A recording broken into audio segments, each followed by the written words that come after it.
Outdoor beauty is what you make it. We've got an expert in here going to talk about that, everybody. Stay tuned.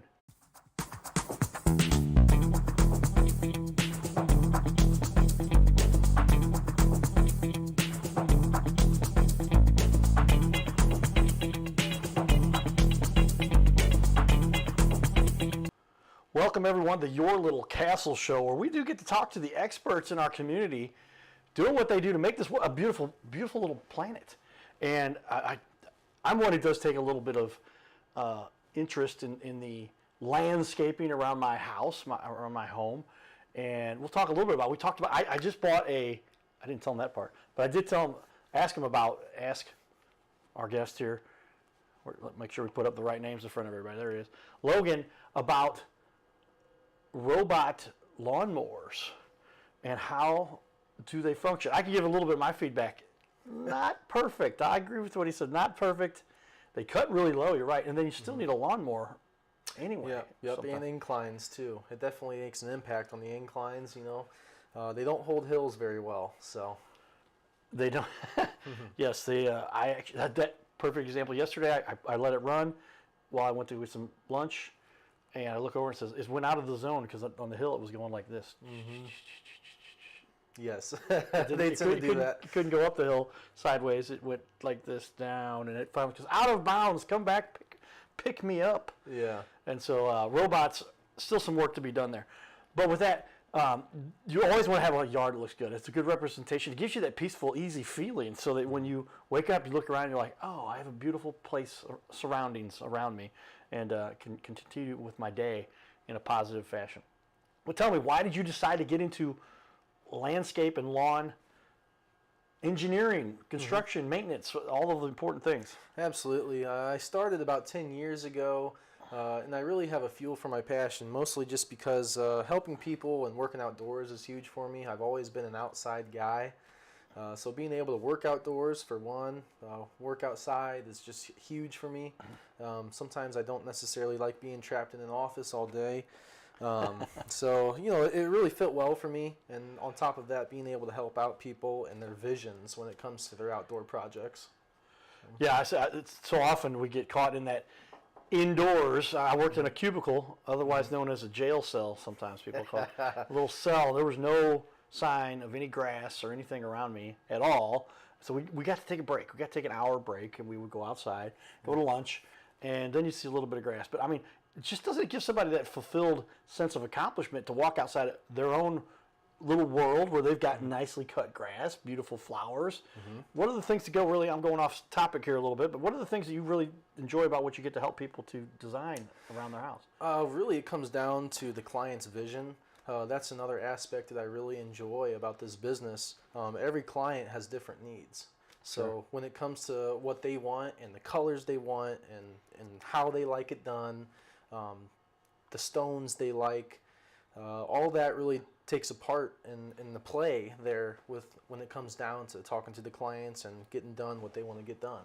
So yeah, I guess essentially you're saying every yard, every home is its own masterpiece, right? Absolutely. And they get to design it with blue rocks or green rocks, or blue rocks, but I guess they do have a different size of fescue and the tall grass, the short grass, the zoysia, I guess. Some of it was a big deal when we were kids. Zoysia. Is zoysia still popular? I don't. You know, it's mostly fescue in this area, but definitely we got some clients with zoysia, and you know, my preference is that nice green fescue, but yeah, it stripes really nicely with the lawnmowers too. So. And yeah, there's your tagline for you, everybody. I'll bump this up to this instead of waiting for it. We take pride in every stripe.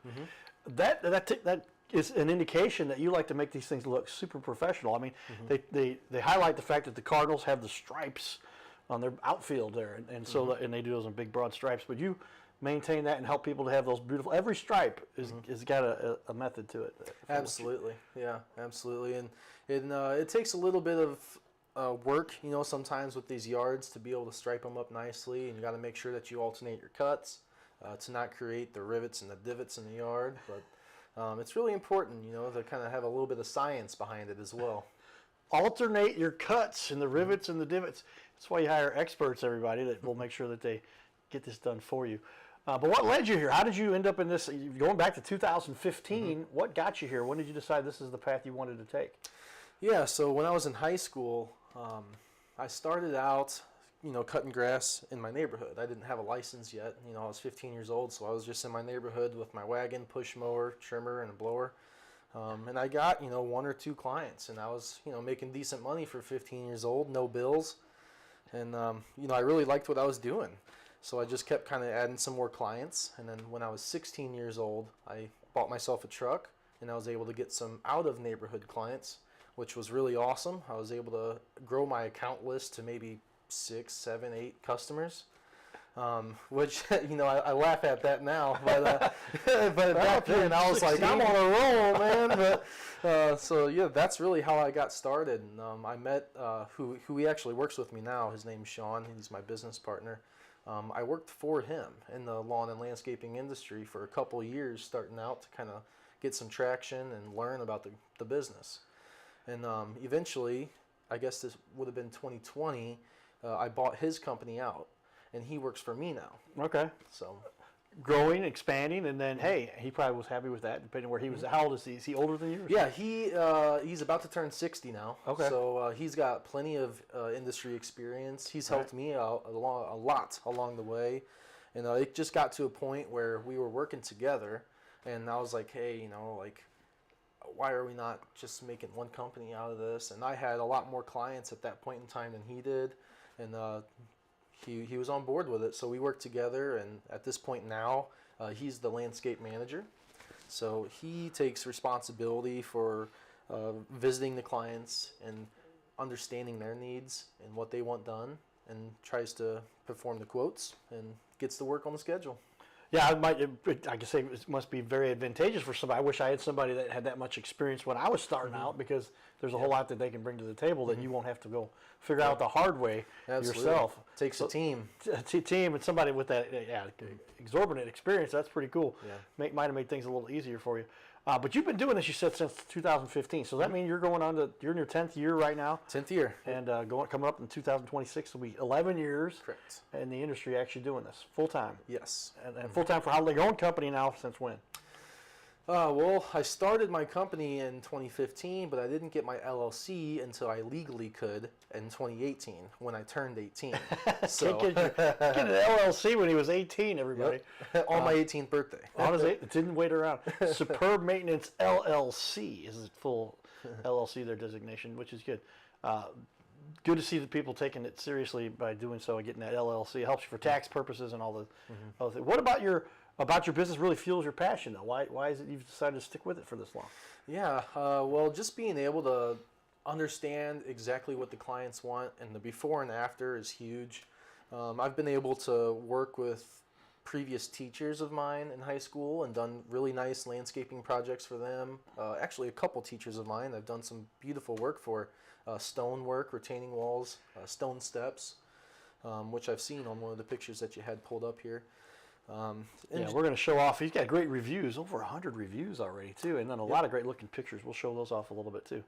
Well, that gives us a lot to work with. Let's go over and look at some of those reviews. I pulled up, if you do a Google search for anybody, a lot of times you just type their name and then reviews after the end of it.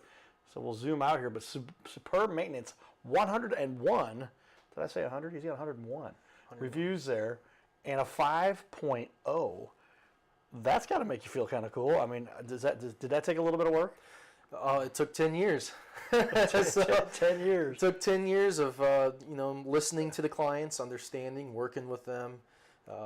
Being able to understand the clients is huge, and understand their needs, exactly what they want, and being able to match up with them. That's really important, to be able to connect to the clients and listen to them, and not being able to, what I see in the industry is a lot of times owners in this industry will kind of want to do what they want to do with landscaping and put the plants that they like, the rock that they like, the stones that they like, but that's where I really like to pivot a little bit and understand the client's needs. Gotcha. Yeah. Well, that would be important. You would figure most people would want to know that, but very often, I guess some people say, "No, we're going to do it this way. This is the way it's going to be." Not the way you're going to get these kind of reviews. I'm going to go over a couple of these with you, real quick, because we got a lot of them here. There's your website on the TV wall behind us, and off to our right, here are these reviews. Great communication, cleaned up everything, and was very polite and informative, quick response, and great work ethic. Will definitely recommend. I'm going to just slide on down here. We're going to randomly pick one. I would give this business 6 stars if possible. I left messages for several landscape companies to call as I was requesting an estimate. This company called me promptly and scheduled an appointment sooner than I anticipated. The estimate was received promptly with my OK schedule completed as described. Sean Hagen made sure the customer satisfaction was the result. He was very professional and his expertise and follow-up was excellent. So, kind of cool. Some of the response you're getting there. Yeah, and absolutely. Looks like you have a good crew working with you. Does that make you feel like you're getting there? I mean, you're obviously doing well. And this is something you want to make a long shot. You've been doing this 10 years already. Yeah, I don't plan on doing anything else, so I'll be doing this for the rest of my life. That's a dedicated young man right there saying, I'm going to do this the rest of my life. We all kind of move around in different areas and different interests and different things, but if you found your passion, this would be something that you can obviously do very well for a long time. Let's do a quick analysis, if you will, versus, and I guess this could go a few different ways. And now there is this new caveat for doing these things where you can get a robot lawnmower. I purchased one. My lawnmower went out. I had to get it fixed, and in doing so, I fixed it myself and fixed it again and fixed it again. And now it's the bearing that does the steering wheel wore out in the bottom of the base. It's not a commercial grade, but I've had it for 15 years, and it's stuck around. And I said, these robot lawnmowers. We'll talk about that a little bit. But give me the breakdown, because a lot of people, you can, as I do currently cut my grass myself. There's a definite benefit to that in terms of maybe saving a few bucks. Absolutely. But what are you putting at risk, and what are some of the things you're not considering when you do cut your own? What are the cost derivatives there a little bit? Yeah, well, you definitely will save some money, of course, if you cut it yourself. But one thing you got to keep in mind when searching for a company, different times of the year, you want to change your deck height. So come fall time, you want to cut it a little bit shorter. But in the dead heat of summer, you don't want to cut it that low because it'll burn it up. So you kind of have to know the season, the temperature, and also, when it comes down to watering schedule as well. You don't want to water your lawn in the middle of the day because it can fry it up. So you want to make sure that you water the lawn 6, 7 a.m. And try to stay away from that nighttime to avoid disease in the lawn as well. This is the kind of expertise you get when you get the owner to sit down and talk to you a little bit. But I didn't realize this. So there's literally people can cause more damage to their own yard. The argument that I've also heard on the other end of this is if you're good at what you do, and I'm assuming everybody out there, you probably have a profession, something you do very well. And if you make, let's just say $100 an hour, let's just say $50 an hour. If you're making $50 an hour, but you're taking 3 hours to cut your lawn, you could have been going off and doing something that set yourself up to make $150 in that same amount of time, but instead you saved yourself. What's the average lawn cost to get cut these days? 40, 45 bucks. Okay. 50, 55, 60 on some bigger lawns. Absolutely. A little bit less on other lawns. Yeah, quarter acre or so, 40, 45 bucks. Okay. And there we go. So now we might have a new client for our guest here, there we go. Logan, because we have an Airbnb, and she's talked about, the other guy does is a friend of mine, and she says, I think I can do it cheaper. I'm like, well, let's just see if we can get any other prices first. So we might be asking for at least a bid. But get a bid from you. Is that the process? Somebody gets a bid from you, and then you say, you come out and you survey the land first, and then look at it and say, here's what we got, and here's what we'll do it for? Correct, yeah. So we get the service address, and we'll be able to stop by, usually within a day or two, and get you a quote that same day. And it's really simple. I usually just send a text or an email, whatever the customer's preference is, and we can get them on the schedule. Okay.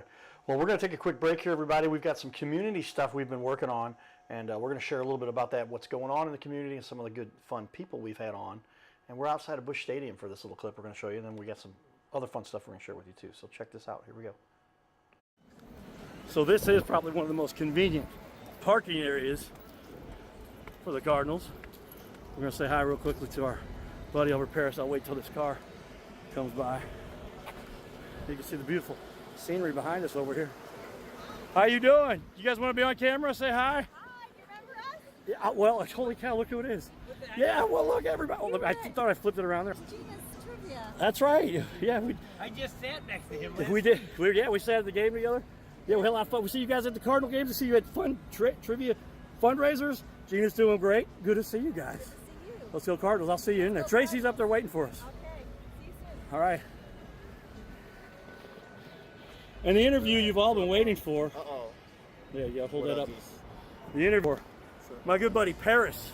How you doing? Paris Cowboy. One of the best running backs in the history of semi-pro minor league football. Yes, Got sir. some looks from some big teams. Yes, sir. Play a Yes, lot of sir. ball. Oh yeah, I played every level you can think of in football. There it is. What was your favorite team you played for? My favorite team were high school. Pro, everything. Well, of course, high school was always NJROTC. Okay. And college, I went to DCC. That's Dallas City Community College. And then Kansas after that. And then I was on the Rams practice squad in the 90s. There you go. 2000. The Rams practice squad. Probably taking lessons from the Cardinal Cowboy and all my tackling skills. Right. And then we met each other during the semi-pro thing. You know Right. what I'm saying? Who's that? Fury The Fury. or the Wildcats or the Cyclones? And the Cyclones, yeah. Well, you went against me when you went to the Cyclones. Oh, I was going. Were you mad when I kicked that 50? His name is Carter Rethwich, but in St. Louis, he's known as the Cardinal Cowboy. He's a well-known fixture in the stands at sporting events in the Gateway City. He's one of its greatest cheerleaders, a super fan like no other. When he makes his rounds at almost every home game, he shares his love for sports with the rest of fandom with a smile, a cheer, some positive encouragement, and lots of selfies and pics. But the Cardinal Cowboy was born of a tragic incident. Rethwich was an aspiring athlete in high school and college. He dreamed of playing in the big leagues, but those dreams ended when he and 3 of his college friends were hit with a devastating crash by a 5-time drunk driver. One of his best friends died. Carter suffered a critical head injury. The trauma put him in a coma for 6 days. The doctors said he was never expected to function again. Those expectations never came true. He fought back and finished college. He was determined to prove the doctors wrong. Among other inspirations, it was his love of baseball that kept him going. And from his near-death experience, the Cardinal Cowboy emerged. His goal in life became to inspire others with positivity despite the odds, to help people believe in themselves and achieve their dreams. So after my coma, I realized that it was up to me if I was going to accomplish my goals, if I was going to reach my dreams. Despite what the naysayers would say, the people that were discouraging me, like they do everyone, it's up to me if I'm going to make it. Don't listen to the naysayers. It's up to you. You decide whether you're going to succeed, whether you're going to reach your goals. Dream, and then always, always chase your dreams. Never give up. Giddy up.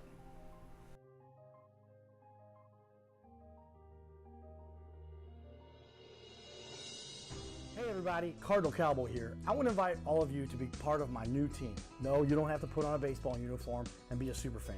Now, it would be a good idea to cheer for the Cardinals, the greatest team in the history of the National League. But I'm talking about the Gold Cowboy team. You know, I love to help people follow their dreams and reach their goals in business and in life. So that's one of the reasons why I'm telling you about my friends at My Metal Pro. They help people like you and I acquire gold and silver with a membership that lets you safely buy, sell, and store gold and silver. They make it real easy to get started. My Metal Pro isn't like the big guys you see on network TV or the big coin shops that take a huge commission. So become part of my Gold Cowboy team. Scan the QR code or go to goldcowboy.com and check it out. Giddy up. Well, there you have it, everybody. And so lots of great stuff we're doing in the community. Lots of cool people get to. My buddy Paris, I'll tell him he was on again. Paris he was third in line. Marshall Falk, then the backup, who I forget was at that point, and then Marshall, third in line as the running back for the St. Louis Rams. And he and I ended up playing against each other back in the day. But let's talk a little bit more about, you don't just do lawn mowing, you do landscaping as well. So give us a little breakdown in terms of, like, you can do something as far as just the little island around your mailbox, but tell me then you also do full-blown walls, and I'll bring up some of your pictures of some of your work here when we do that. Yeah, absolutely. Anything from retaining walls, planting trees and shrubs, even a little bit of design work. If you want some ideas or need some ideas, we're happy to help out with that. Really just anything that you can think of when it comes to landscaping. Bushes, trees, flowers, retaining walls, stone work, you name it. Stonework too. I mean, that's what I really get excited about. Some of the stones that you can put together. My dad was kind of famous for, we had a little cabin. We still have this cabin. And they tore the whole thing down except for the chimney. and he made a chimney out of all stones. And the joke was he'd say, "Come on down and hang out with us down at the cabin." And then when you got down there, he said, "Hey, grab a couple of those stones, pick them up." Not too often the case people want to do that. You're going to do the work for your customers. Is that right? Absolutely. But stone is really a good looking way to make rocks, lava, and then I guess you also do somewhat more your traditional, what's the mulch and those kinds of things. So that, and that's a little bit about the website. So I'll put up on the website here again for everybody. Hey everybody, here's the website. And if you look at some of the services, you can see what we're talking about. So you click that button here, it goes down to it. And there's your mulch, retaining walls, lawn care, planting shrubs, junk removal, even to landscaping design. You talked about that too. But all of those are key for anybody who wants to have a beautiful house, Absolutely. beautiful home. You want to have somebody that can be an expert with all that.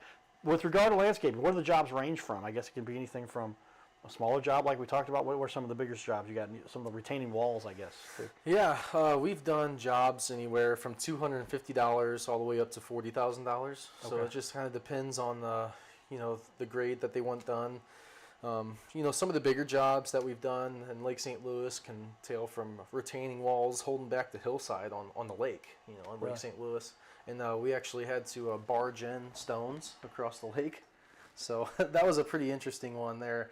And it was such a steep hill there at Lake St. Louis that we actually had to rope our guys off, and they had to bring the stones down one by one, because you can't bring equipment down there, and you can't bring wheelbarrows full of stones down there that are 80 pounds each. So Wow. you gotta get it down there somehow.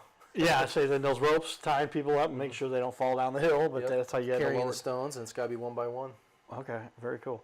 Those are some big jobs. I can imagine that's a lot of work. But lot you of got the labor. crew to do. How many are on your crew? I guess it depends on the job. There's 10, including myself. Okay, 10 crew members, including yourself. That you can handle some pretty good sized jobs if you got a group of 10 guys that can help you with everything.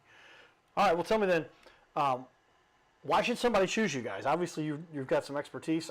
Let's go back. I do want to show some of those photos. I talked about that. We didn't get that up there, but obviously, after looking at some of this work, people are going to go, "Oh, wow, yes, these guys do know what they're doing." I'm going to zoom out, and then you can see on that's our 9-foot wall. We call that, everybody.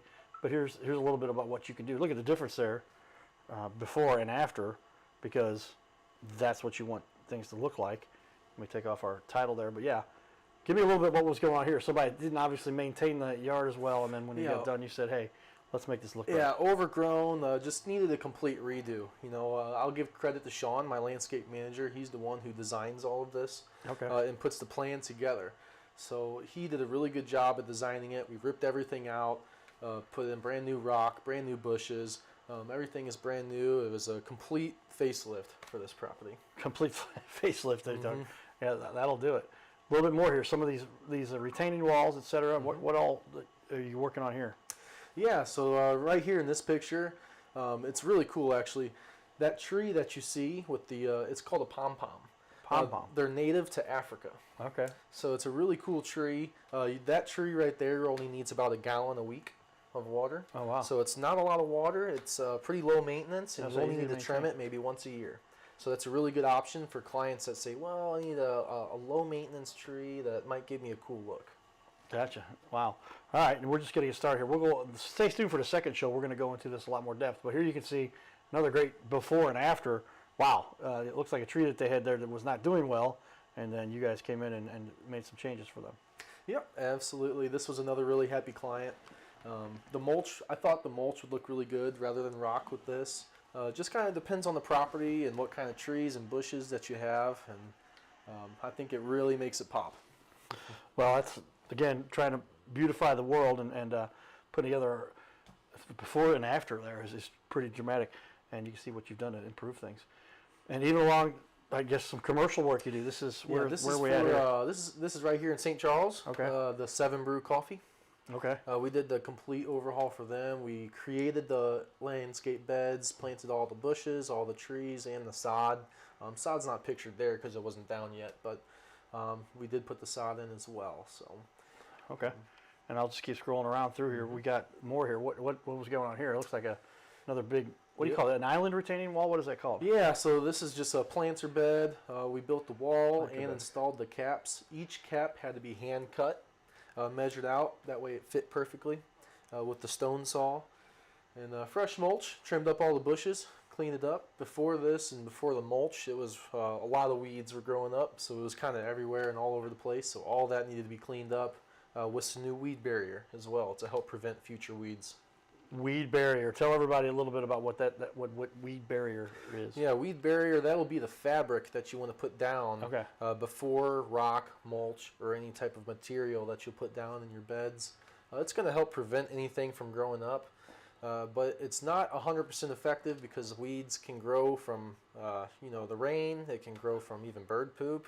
Okay. Yeah, there's a lot of different factors. Weeds can even grow on top of the barrier too. Yeah, but it's just a like a layer nylon difference. looking mesh looking stuff kind of Yeah, thing. black fabric. Black Yep. fabric, yeah. Black And fabric. that'll help Yeah. limit some of that, at least a little bit. Okay, by now, like I said, a lot of people obviously would be very interested to learn more about how they can choose you. What is it you say you do that really sets you apart? Well, I take a lot of pride in our guys and our clients. So with that being said, we carry workers' compensation. We carry umbrella policies with insurance and commercial auto policies. We try to check off all the dots to make sure that our business is running efficiently, effectively, and that if a client chooses us, they know that they're choosing a responsible company that can make sure that they're good for the long run. That's what we like to talk about, doing things for the long run. That's where we put the cowboy hat on everybody. None of us are doing this for the short term. Nope. Those who think that way aren't going to, obviously don't even tend to be around for very long, but you're trying to do this for something that lasts for a long time. And Absolutely. landscaping in and of its own nature is something designed to last for how long? How long is the average landscaping? I guess it could be something that lasts 30, 50 years, depending on what people are doing. Yeah, the stonework, that should last for 10, 20, 30 years plus. It just kind of depends on the property and the ground, and make sure that there's good drainage as well, because if there's a whole bunch of water around the stonework, you don't want it to start dipping down or wash anything away. So mulch, that's something that you want to do every 1 to 2 years. Okay. But the decorative rock that you can put in, that's almost a forever thing. Yeah, I didn't realize you were talking about drainage. Water can be very detrimental to anything, especially landscaping. It's like kind of what part of it is. Yeah. But your gutters and anywhere that water runs, Retaining walls. retaining walls can wipe things out if they're not. Got to have Drainage proper drainage. Yeah, got to be able to run drain lines to collect that water that sits inside the retaining walls and the landscape beds, and we need to be able to push that water out. So Keeping water away from things that can cause erosion is a problem for anybody, I would assume. Absolutely. If you don't have the proper irrigation pieces in place, it'll cause you much bigger problems. Well, we appreciate you sticking around for this first half hour. We're going to talk about more here in the second half hour. We've got a lot to cover. I want to talk to people a little bit about how the world has changed with regard to the media and social media in particular, and the process specifically that somebody will use to get started with you. Because I can only imagine by now people are looking at us going, hey, let's call Suburb, let's call Logan up here and get these guys to take care of our stuff, because this isn't something that you just do. It's something that can be done year round a lot of times too. People will, in the fall, do they prepare for new stuff? In spring, they prepare for things. When's the hottest part of the year for people to start doing projects like this? yeah, we stay busy pretty year round. January, February are slow months here, but we pick back up in March, and we'll stay busy all the way through December. All right, stay tuned for the second show coming up here, everybody. Giddy up.